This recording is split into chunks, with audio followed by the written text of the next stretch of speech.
બરાબર. રિવર્સ બાયસની અંદર તો એન પ્રકારના અર્ધવાહકમાં જે હોલ હોય ને એ ગતિ કરે, એટલે આપણે ઊંધું કહેવાય. પી પ્રકારમાં ઇલેક્ટ્રોન હોય ને એ ગતિ કરે, એ ઓછા હોય એટલે તમને માઇક્રો એમ્પિયરનો પ્રવાહ મળે. તો તમે વિચાર કરો કે પ્રકાશ જ્યારે આપાત થાય છે, ફોટોડાયોડનો પ્રકાશ આપાત થાય ને એટલે ઇલેક્ટ્રોન હોલ ઉત્પન્ન થાય. એ ઇલેક્ટ્રોન હોલ ઉત્પન્ન થાય એટલે જ પ્રવાહમાં વધારો થાય. બરાબર. હવે ઉત્પન્ન થયેલા ઇલેક્ટ્રોન હોલની સંખ્યા નહીવત કેની સરખામણીમાં? જે ઓલો ઇલેક્ટ્રોન ને હોલ હોય પહેલાં હોય એની સરખામણીમાં. બરાબર.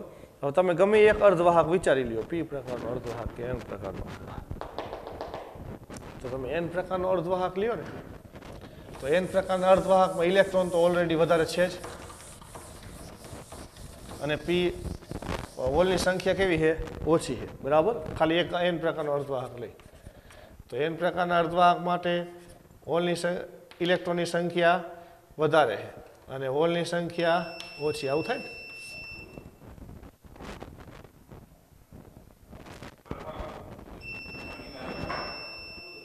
રહેશે. ચાલો, તો એન પ્રકારના અર્ધવાહક માટે આવી સ્થિતિ છે. બરાબર. આ મેજોરિટી ચાર્જ કેરિયર વધારે છે, આ ઓછા છે. હવે તમે શું કરો? એના ઉપર પ્રકાશ આપાત કરો. તો પ્રકાશ આપાત કરો એટલે આ ઇલેક્ટ્રોન જે હોય એ હજી પાછા વધશે ને, નવા ઇલેક્ટ્રોન થાય છે. પ્રકાશ આપાત કર્યા પછી આવું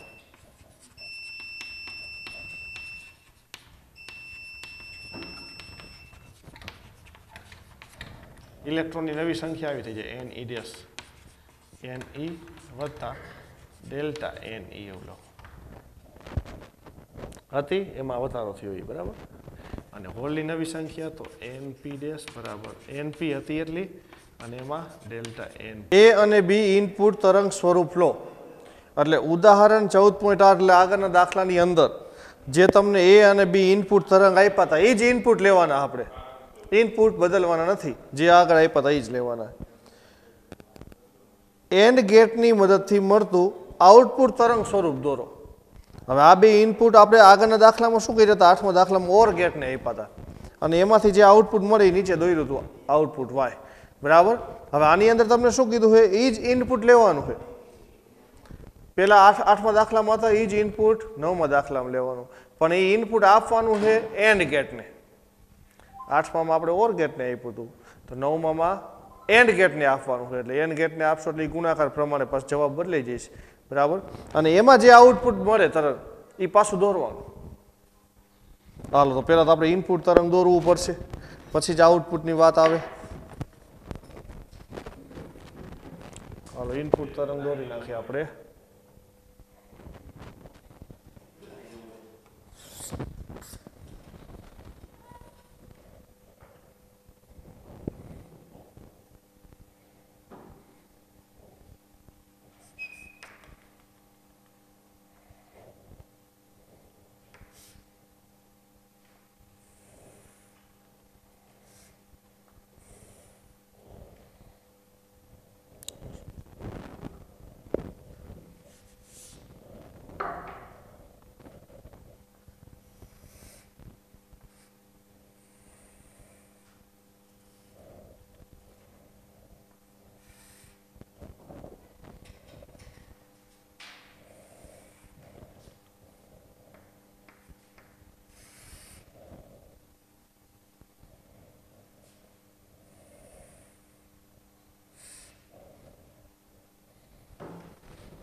ચાલો આવા બે ઇનપુટ તરંગ આપ્યા તમને એ અને બી, એમાં આપણે કિંમત લખી નાખવાની. દાખલાની અંદર તમને ઇનપુટ ખાલી તરંગ આપ્યું છે, ઇનપુટ તરંગ ક્યારે 0 છે ક્યારે 1 છે એ લખી નાખવાનું. વધારે વધારે મૂલ્ય હોય 1 ગણવાનું, ઓછું 0 ગણવાનું. બરાબર. સમયના ભાગ તો તમને આકૃતિમાં આપ્યા જ છે. સમયના ભાગ છે એ તમને દેખાડ્યા જ છે.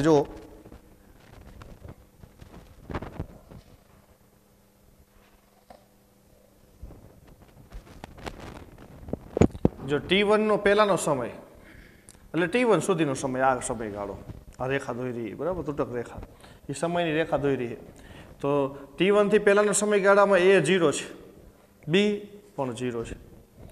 T1 T2 ની વચ્ચે તો એ 1 છે, બી 0 છે. T2 T3 ની વચ્ચે એ 1 છે, બી તો બી 1 છે. T3 T4 ની વચ્ચે એ 0 છે, B1. 4 5 ની વચ્ચે એ 0, B0. 5 6 ની વચ્ચે A1, B0. અને 6 પછી તો A0 અને B1. આવી રીતની કિંમત છે. તમારું ઇનપુટ જે તરંગ છે એમાં કયા સમયગાળામાં કયા ઇનપુટની કિંમત કેટલી, 0 કે 1, એ આવી રીતની છે. બરાબર. એ જ લખી રાખવાનું, પછી જ ગણતરી થાય છે ગુણાકાર સરવાળાની. હાલો, આ આપણે ઇનપુટ કેને આપવાનું, એન ગેટને. આઉટપુટ પછી છેલ્લે દોરવાનું ગણતરી કર્યા પછી.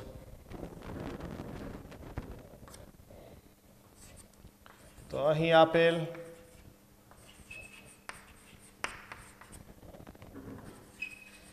ઇનપુટ સિગ્નલ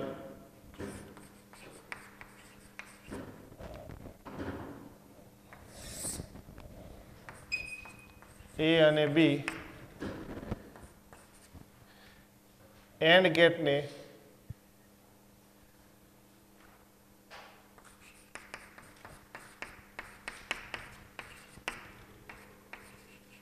આપતા નીચે મુજબ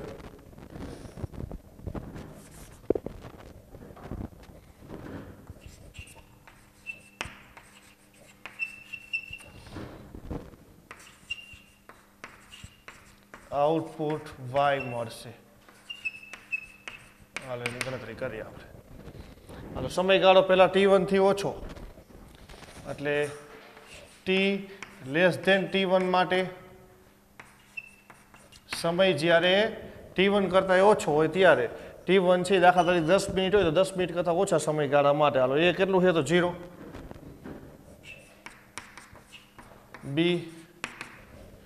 B0. હાલો, આઉટપુટ એન્ડ ગેટનું આઉટપુટ એટલે એન્ડ ગેટનું બુલિયન સમીકરણ 2 વાર લખવાનું, પછી લખવાનું જરૂર નહીં. હાલો, એનું આઉટપુટ એન્ડ ગેટનું આઉટપુટ થાય A ગુણ્યા B, A એન્ડ B. બરાબર. હાલો, એનું આઉટપુટ અહીં હું લખીશ. જો આ બુલિયન સમીકરણ લખ્યું, હવે આ આઉટપુટ લખું એનું. આ બેનો ગુણાકાર 0 ગુણ્યા 0 એટલે 0 થાય. એનું આઉટપુટ આવું મળ્યું. હાલો, T1 T2 ની વચ્ચે એટલે T1 થી T2 માટે. ચાલો, આ સમયગાળામાં એ કેટલા છે? ચાલો, એ સમયગાળામાં એ 1, B0. પછી આઉટપુટ y, હજી એકવાર લખવું બુલિયન સમીકરણ, A ગુણ્યા B, A and B, A and B એવી રીતના વચાય. આ ગુણાકાર ડોટ છે અને એન્ડ વાંચવાનું, A એન્ડ B. હાલો, બેનો ગુણાકાર કરવાનો, 1 ગુણ્યા 0 એટલે 0. હવે T2 થી T3 માટે ચાલો A જોઈ લ્યો, A1, B1, B1. Output y બરાબર A ગુણ્યા B. હવે નથી લખતો, સીધો ગુણાકાર લખવું. 1 ગુણ્યા B એટલે 1 ગુણ્યા 1, 1 ગુણ્યા 1 એટલે 1. હાલો, T3 થી T4 માટે ચાલો A 3 થી 4 માં A0, B1, A0, B1. Output y, બેનો ગુણાકાર 0 ગુણ્યા 1 એટલે 0. હાલો, 4 થી 5 T4 થી T5 માટે. હાલો, A 4 થી 5 માં A 4 થી 5 માં એટલે આ 0 0 બે 0 બી 0 એ 0 તો y બરાબર 0 ગુણ્યા 0 એટલે 0. હાલો હવે 5 થી 6 T5 થી T6 માટે એ ચાલો એ 5 થી 6 માં 1 બી 0 એ 1 બી 0 હાલો આઉટપુટ y 1 ગુણ્યા 0 એટલે 0 હાલો T6 પછી તો શું લખશું T ગ્રેટર ધેન T6 ચાલો એમાં એ કેટલા છે જોઈ લ્યો એ 0 B1 હાલો એ 0 અને B1 તો આઉટપુટ y ગુણાકાર 0 ગુણ્યા 1 એટલે 0 ચાલો તમને જે ઇનપુટ આકૃતિમાં દર્શાવેલ છે એના આઉટપુટ કયા સમયગાળામાં કેટલા મળશે એ ગણતરી આપણે કરી. હવે આઉટપુટ તરંગ દોરવાનું તો આઉટપુટ અહીંયા આપણે લખવું પડશે ને આઉટપુટ y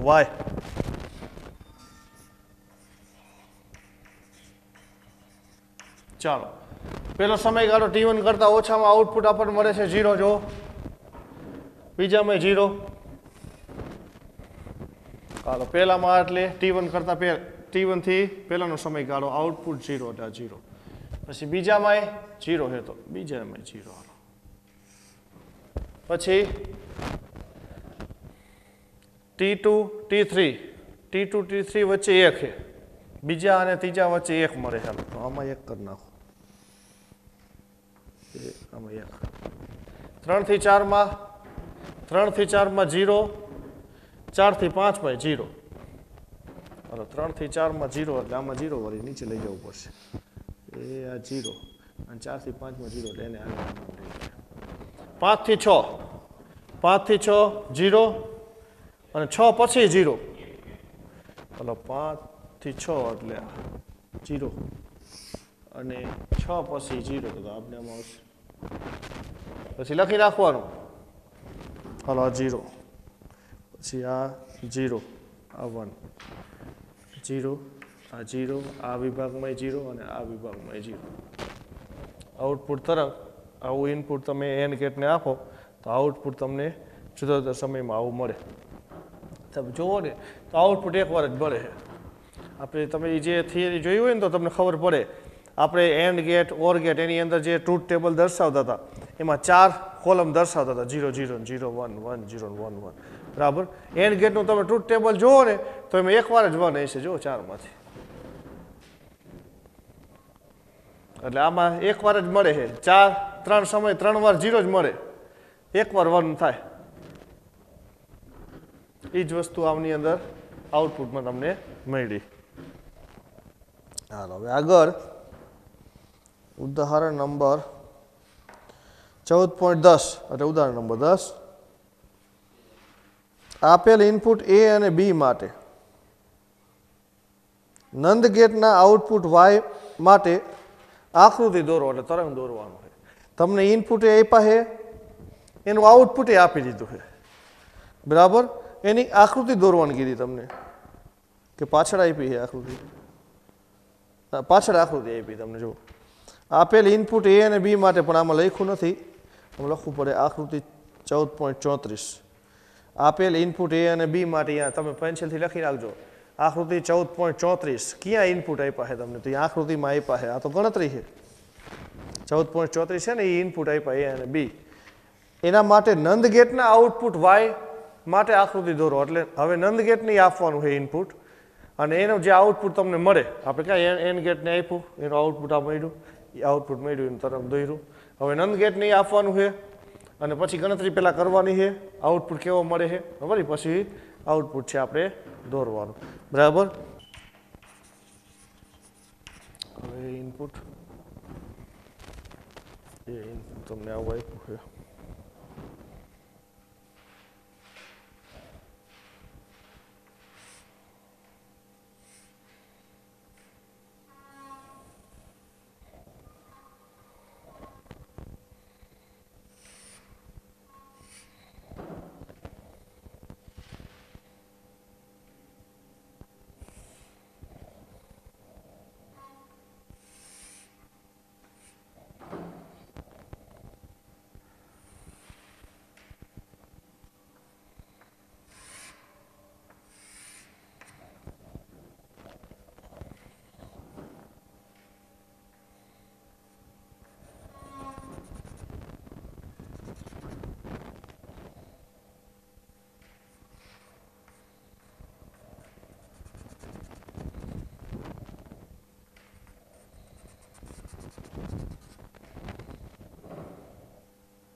ઇનપુટમાં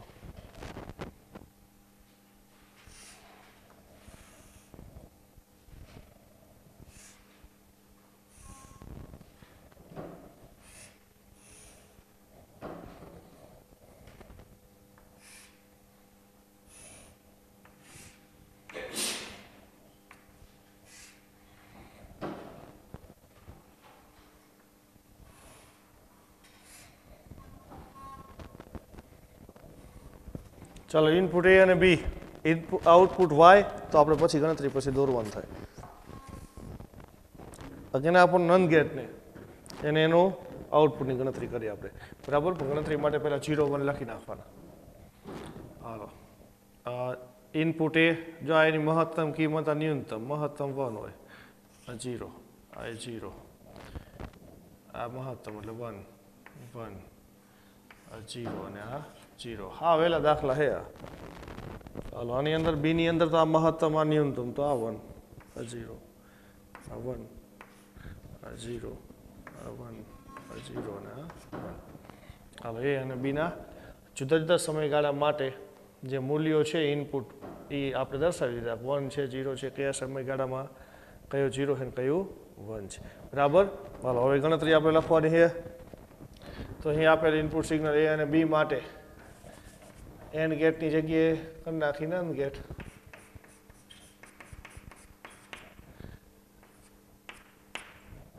આપતા નીચે મુજબ આઉટપુટ મળશે હાલો એની ગણતરી હવે બદલી જઈશ તો ગણતરી આપણે બદલી જાય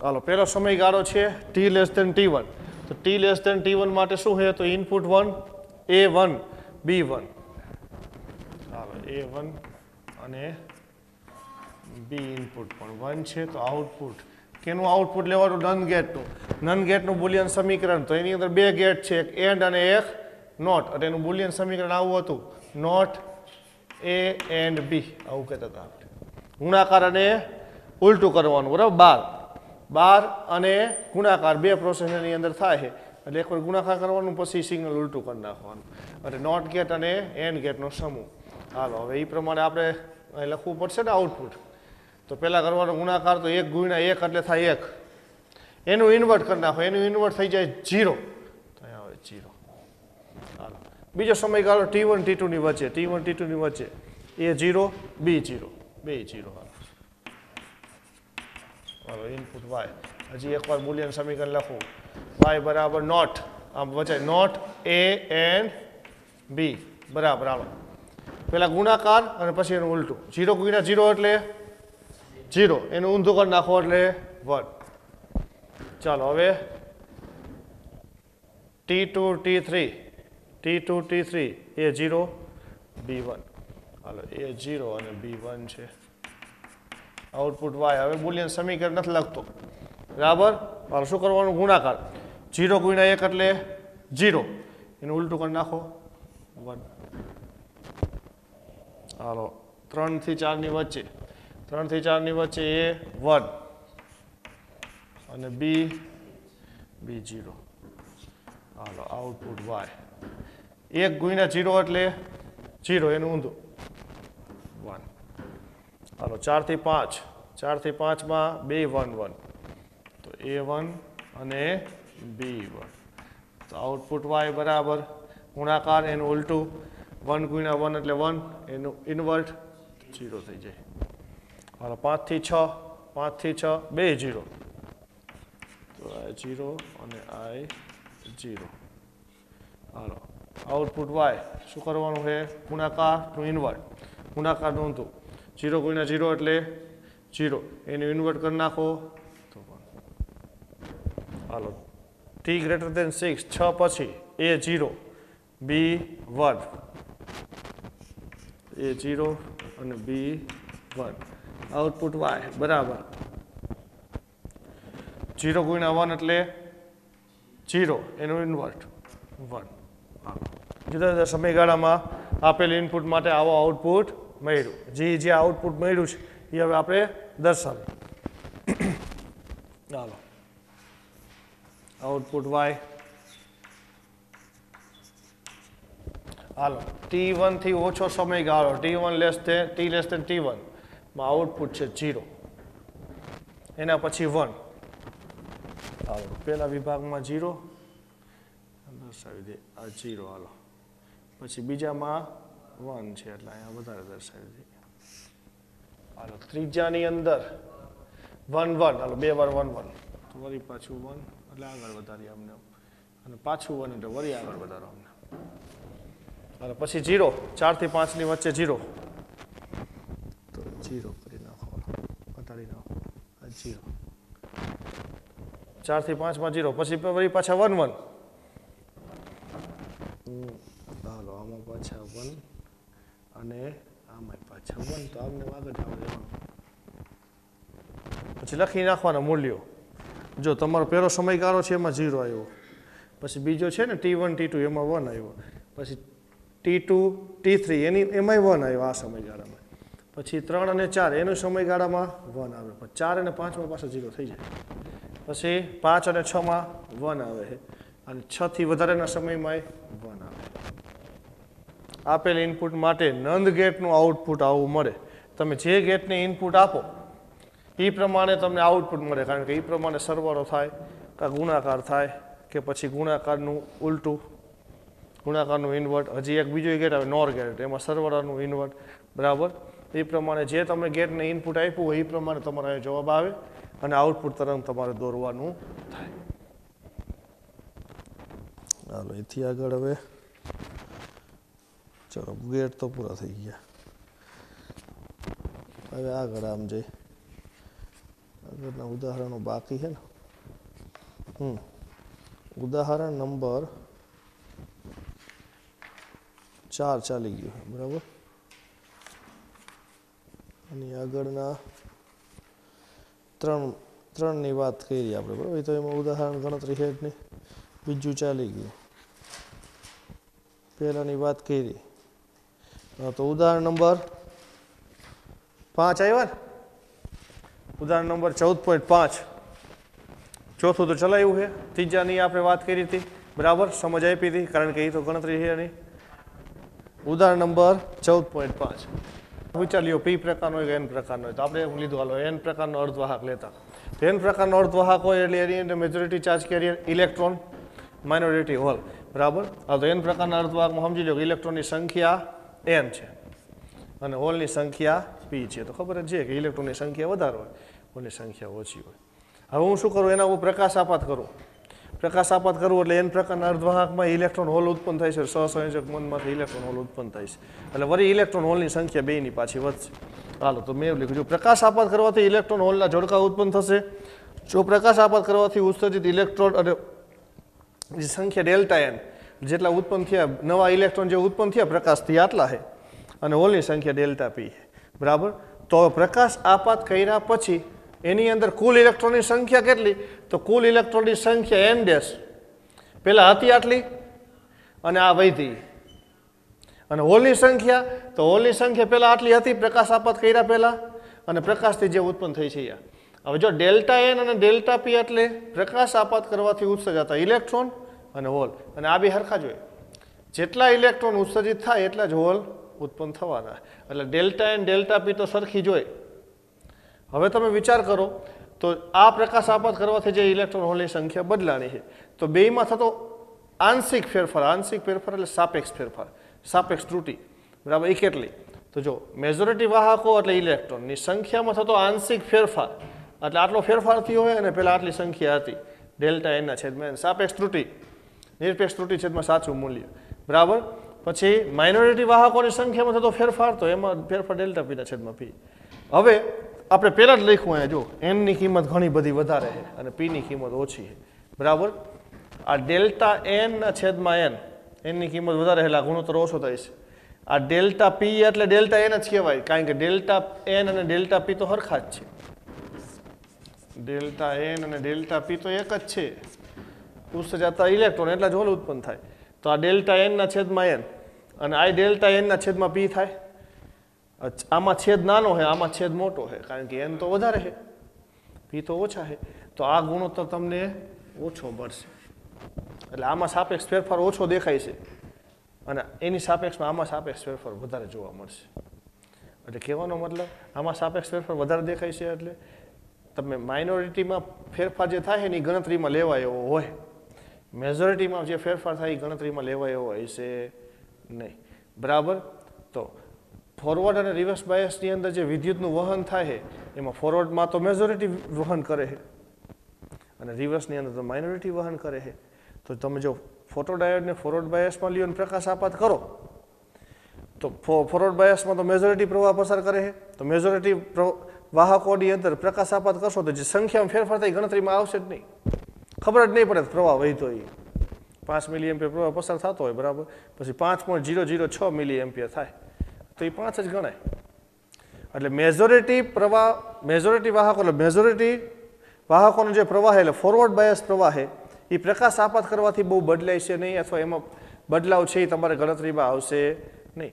પણ તમે રિવર્સ બાયસમાં રાખો માઇક્રો એમ્પિયરનો પ્રવાહ પસાર થાય, માઇક્રો એમ્પિયરમાં એટલે સમજી લો 50 માઇક્રો એમ્પિયર પસાર થાય, પ્રકાશ આપાત કરો તો 50 ના 52 થાય, તો ગણતરીમાં આવે સીધા. ઓલામાં તો 4 મિલી એમ્પિયર પસાર થતો હોય ને 4 માંથી 5 ન થાય, 4.001 અને 4.006 અને 4.005 એવો પસાર થાય, એટલે એ 4 જ ગણાય. એટલે ફોરવર્ડ બાયસમાં પ્રવાહનો ફેરફાર નહીવત મળે છે, જે ગણતરીમાં આવશે જ નહીં, ખબર જ નહીં પડે તમે પ્રકાશ આપાત કર્યો એટલે પ્રવાહ બદલાણો. એ તમે દાખલા તરીકે પ્રયોગ કરતા હોય તો ખબર જ ન પડે પ્રવાહ વધે નહીં, ખબર કારણ કે 4 મિલી એમ્પિયર છે, તમે મિલી એમ્પિયર લીધું હોય, બરાબર, તો એમાં 0.006 ને એવું તો આવે જ નહીં. એટલે રિવર્સ બાયસમાં તમારો પ્રવાહ ગણતરીમાં આવશે, ફોરવર્ડમાં ફેરફાર ગણતરીમાં આવશે નહીં. એટલા માટે જ ફોટોડાયોડને રિવર્સમાં રાખવામાં આવે, બાકી ફોરવર્ડ રિવર્સ ગમે એમાં રાખીએ. પણ તમને ખબર પડી જોઈએ ને કે પ્રકાશ આપાત થયો એટલે પ્રવાહમાં ફેરફાર થયો હોય, પ્રકાશની તીવ્રતા બદલો એટલે પ્રવાહ હજી વધ્યો, પ્રકાશની તીવ્રતા ઘટાડી પ્રવાહ ઘટ્યો. પ્રકાશને પ્રવાહને સંબંધ થવો જોઈએ, એટલે કે પ્રકાશ આપાત કરવાથી પ્રવાહમાં કંઈક ફેરફાર છે એ તમને ખબર પડવી જોઈએ, જે તમને રિવર્સ બાયસમાં પડશે, ફોરવર્ડમાં પડશે નહીં. જો એટલે મેં આવું લખ્યું, આ ગુણોત્તર વધી જશે ને આ ગુણોત્તર ઓછો થઈ જશે. એટલે માઇનોરિટીમાં ફેરફાર છે ને એ તમને ખબર પડશે, મેજોરિટીમાં ફેરફાર ખબર પડશે નહીં. તો ફોરવર્ડમાં મેજોરિટી પ્રવાહ પસાર કરે છે, રિવર્સમાં માઇનોરિટી પ્રવાહ પસાર કરે. એટલા માટે ફોટોડાયોડને રિવર્સમાં રાખવામાં આવે છે, ફોરવર્ડમાં નથી રાખવામાં.